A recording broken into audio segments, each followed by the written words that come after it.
Já estamos de volta com o Hora Geral nessa manhã de terça-feira. Agora é hora de esporte. Vamos ficar bem informado nas modalidades esportivas aqui no Hora Geral. Vamos lá?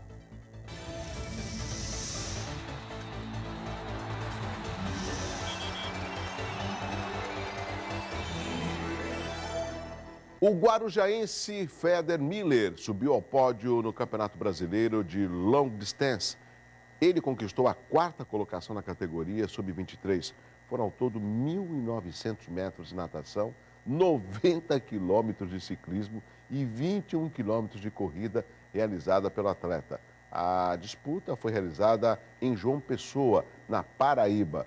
Que disposição, hein, Carioca? Carioca que eu falo às vezes é aqui o meu cinegrafista. Ó, tem o Carioca, tem o Anderson e aqui na minha esquerda, que ele vai mostrar já o meu convidado, é o Luciano, né? E aqui, à minha direita, tem o Rafael Quaresma. Tudo bem, Rafael? Como é que vai? Bom dia, tudo bom? Bom dia. Rafael Quaresma, além de advogado, coordenador do SIDOC, é um grande amigo, professor universitário, uma figura que eu tenho um respeito muito grande pela o seu comprometimento com o SIDOC.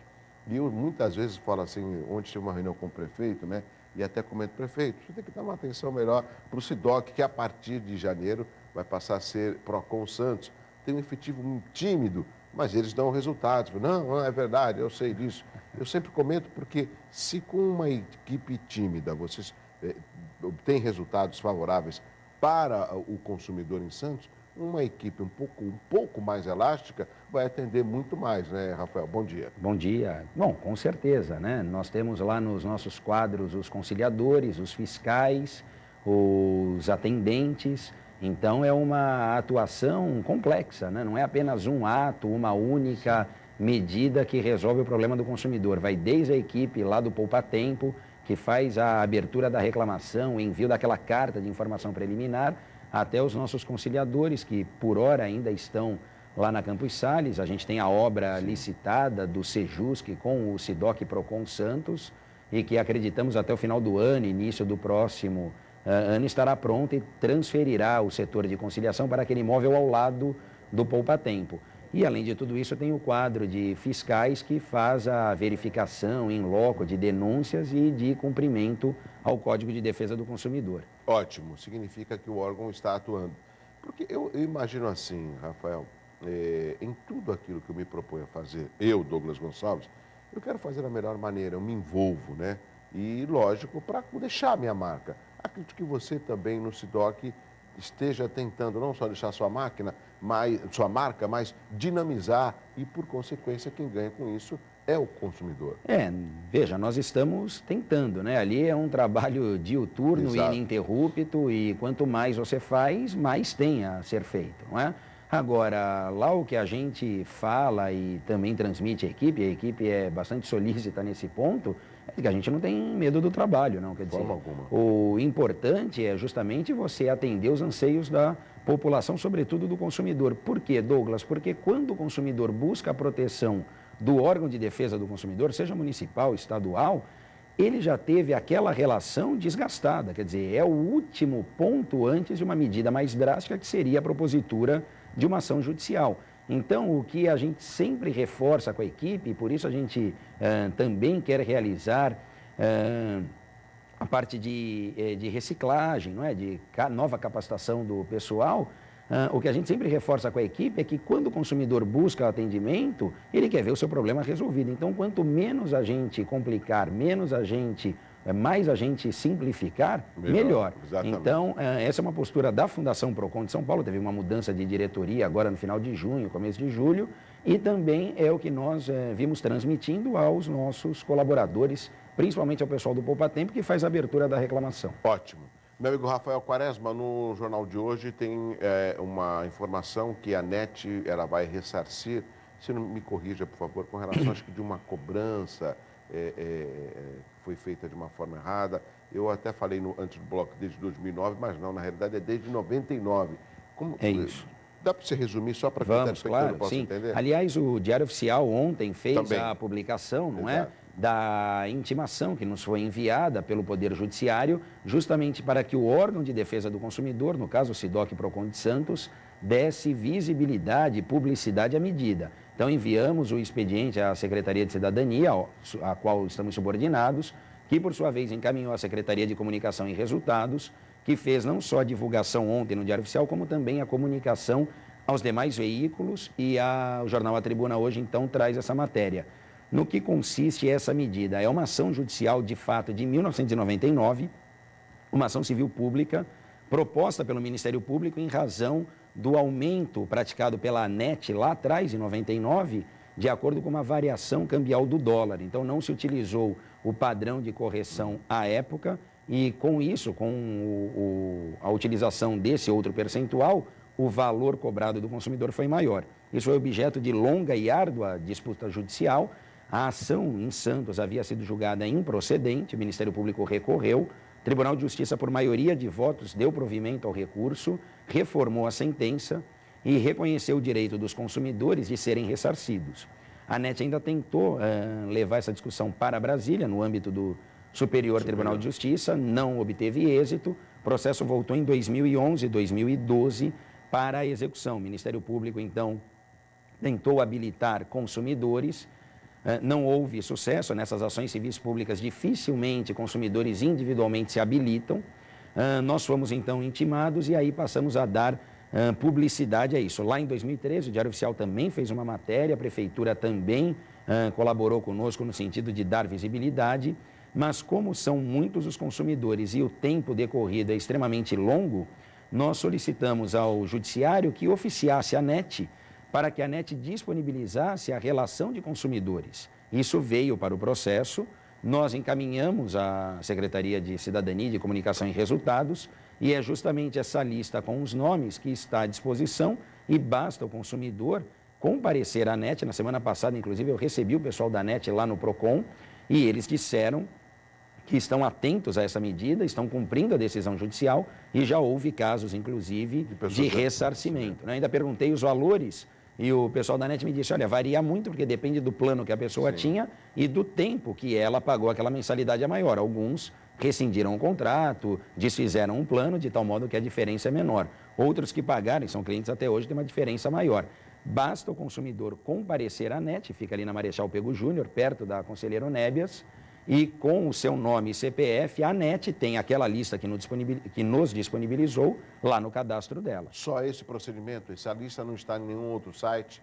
Essa lista está, está lá à disposição, não sei se tem no site da ANET, nós vimos, Douglas, o arquivo traz, salvo engano, algo próximo a 8 mil, 9 mil nomes de consumidores. É uma quantidade alta. Que é só em Santos, né? Só em Santos. Essa medida é só para os consumidores NET de Santos. Eu não sei se outras promotorias de justiça de defesa do consumidor propuseram a mesma ação, mas essa é de Santos e nós, a princípio, queríamos publicar a lista, mas na nossa formatação lá dava algo próximo a 2.000 páginas. Então, seria também muito extenso, inclusive para o Diário Oficial. Então, fizemos a publicação da intimação que nos foi transmitida e agora estamos sempre que possível divulgando. O Jornal A Tribuna hoje traz a matéria, então, também dando publicidade a essa informação. Então, a alternativa, Rafael, é que os clientes da NET, desde 99, possam procurar a NET para verificar através do seu nome e CPF se tem algum tipo de ressarcimento. E aí, meu nome está lá, pô, eu tenho um valor a ser ressarcido. Como é que faz? É a própria ANET que vai ressarcir? É, a própria ANET vai fazer esse cálculo e efetuar o pagamento. Então, o consumidor comparecendo à ANET, lógico, com seu nome e CPF, será aberto um registro da ocorrência, isso gerará um número de protocolo. É importante que o consumidor tome nota disso e aguarde o prazo solicitado pela empresa, salvo engano, 5 dias úteis. Mas depois desse período, o valor tem que ser creditado, ressarcido. Claro que, em havendo dúvida quanto ao valor, é importante que a ANET faça essa explicação também, né? Quer dizer, não dá para chegar aleatoriamente num valor. A ANET, justamente por ter o cadastro na sua base de dados dos consumidores, ela tem todas as informações necessárias para fazer o cálculo correto desse montante. Então, em havendo dúvida, na publicação de ontem, inclusive, um dos consumidores tinha efetuado a habilitação no processo. Através de advogado, se habilitou na ação civil pública e o juiz da primeira vara civil de Santos determinou o desapensamento do processo. O consumidor propõe... O que significa esse desapensamento? Então, o consumidor ele deve propor ação autônoma. Não precisa cada consumidor se habilitar na ação mãe, vamos chamar assim, que é a ação civil pública de 99. Por força da decisão de 99, todo e qualquer consumidor pode individualmente se habilitar. Nós acreditamos que essa medida não será necessária na medida em que a ANET, ciente da decisão, está dando cumprimento a ela e, portanto, agora administrativamente, entre aspas, atendendo os anseios dos consumidores. Por exemplo, esse tempo aí de ressarcimento, passou um ano e eu fiquei sabendo agora que tem esse ressarcimento por parte dos clientes da ANET. Tem um período que a ANET tem para ressarcir ou não? Não? Então, tem um período, mas o consumidor pode se habilitar. Salvo engano, não tenho certeza aqui do prazo, salvo engano, são 5 anos. Mas essa decisão judicial, ela agora produz efeitos de tal modo que basta o consumidor, isso pelo site do tribunal é possível, basta o consumidor pegar os dados do processo, ali você tem no site do tribunal o acórdão e a sentença de primeiro grau, na verdade é o acórdão que manda, porque é ele que reconhece esse direito, de tal modo que com o acórdão juntado na sua execução individual, o consumidor pode pleitear essa diferença, mas sugerimos que primeiramente, comparecendo à ANET, veja se administrativamente isso é cumprido, é a informação que nós temos. Um outro aspecto, Rafael, é com relação a algumas vítimas da queda do avião em 13 de agosto, que estavam entre os tripulantes, o presidenciável Eduardo Campos. Nós trouxemos aqui na sexta-feira o Anthony, que teve praticamente a sua casa destruída. Inclusive foi na casa do Anthony que uma das turbinas entrou literalmente ali na cozinha e ele acabou salvando a sua sobrinha de 9 anos, né? E ele está morando na casa de um amigo, pagando só as despesas, ninguém liga para ele e é um outro assunto que nós conversávamos depois do programa aqui na Santa Cecília TV, queimou tudo, né? Inclusive o dinheiro que ele tinha guardado, porque uma semana anterior ele tinha sido dispensado, né?